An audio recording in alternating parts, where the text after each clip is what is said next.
Co-teacher sa Pinas versus co-teacher sa US. Saan mas collaborative?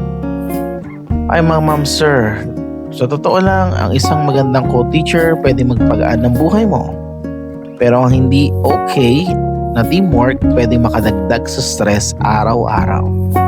Hello mga ma'am sir, sa video na ito pag-usapan natin ang experience ko sa co-teacher sa Pilipinas versus co-teachers dito sa US.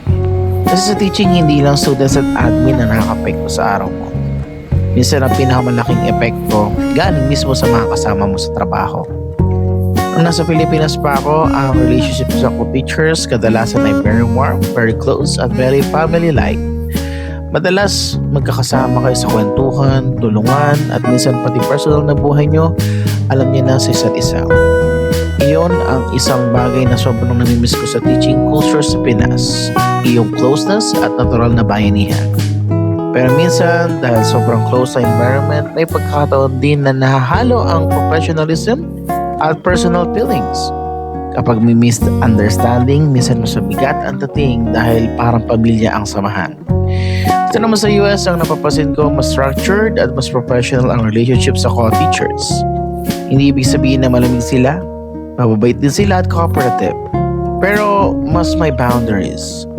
Mas malinaw ang rules, mas direct ang communication, at mas work-focus ang collaboration.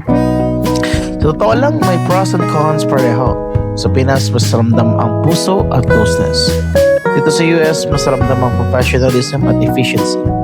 At bilang teacher, importante na marunong kang makibagay sa parehong klaseng work culture. Para sa akin, na ideal na kombinasyon dalawa. May respeto sa boundaries, pero may tunay na malasakit din sa isa't isa. Comment down below, mas gusto mo ba ang work environment na parang pamilya o iyong mas professional at may boundaries?